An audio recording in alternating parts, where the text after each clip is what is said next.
Cast Audio presents Moongobble and Me, The Naughty Nork by Bruce Coville.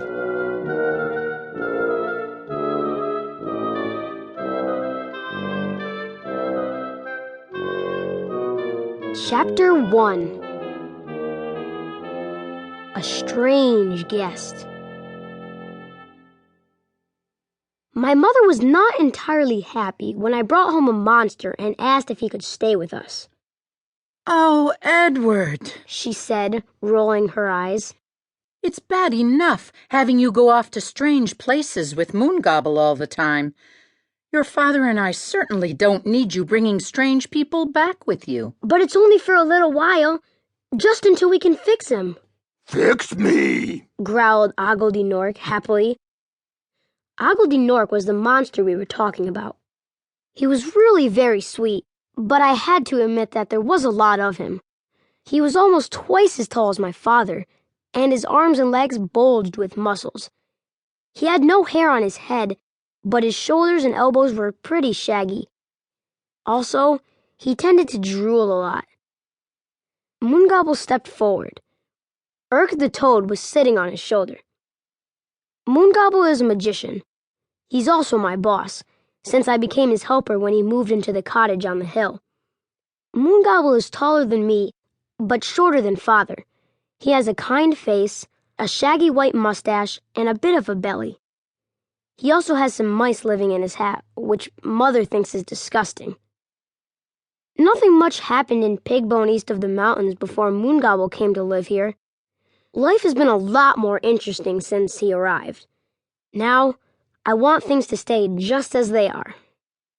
"I would be glad to have Oggledy Nork stay at my house," said Moongobble. "but with all the magical items I have, well, I'm afraid something bad might happen." "Something bad," agreed Oggledy Nork, putting his finger on his lower lip and nodding his head wisely. Then he smiled, as if he had just had a good idea. Picking up his club, he bellowed, "Oggledy Nork bash bad things." He looked around for a moment, then cried, "Like bugs!" He raised his club over his head, then crashed it down on a nearby rock, where a bug had been resting. The bug flew away. So did Fireball, the little dragon who is our friend. He had been sitting about 3 feet from the rock, but when Oggledy Nork's club came crashing down, he darted into the air, spurting out a burst of flame. As for the rock, it shattered into dozens of little pieces. "Goodness!" cried Mother, looking alarmed.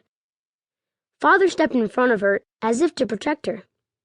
"Oggledy Nork," I said sharply. "No bashing." Oggledy Nork's lower lip trembled. He looked as if he was going to cry. "No bashing?" "No bashing." Oggledy Nork turned to Moongobble. "No bashing?" Moongobble shook his head. "No bashing." Oggledy Nork sighed, and his shoulders slumped.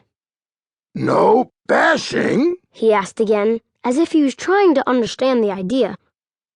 "Absolutely no bashing," shouted Urk. Oggledy Nork nodded, then roared happily.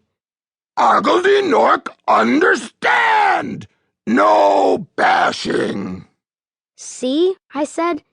"He's really very nice." "Nice!" said Oggledy Nork, smiling again. The strange thing about Oggledy Nork was that he wasn't really a monster at all, at least, not inside. Inside, he was the brother of our friend the Rusty Knight. It's just that he was under a curse. We were planning to go on a quest to break that curse. I still had to convince my parents it was a good idea, but I was saving that problem for later. Right now, I just wanted them to let Oggledy Nork stay at our cottage. "I will be glad to pay for his meals." "Oh, goodness, it's not that," said my mother, though I knew feeding one more person really would be a problem. "It's just that, well..." She turned to my father as if she wasn't sure what to say.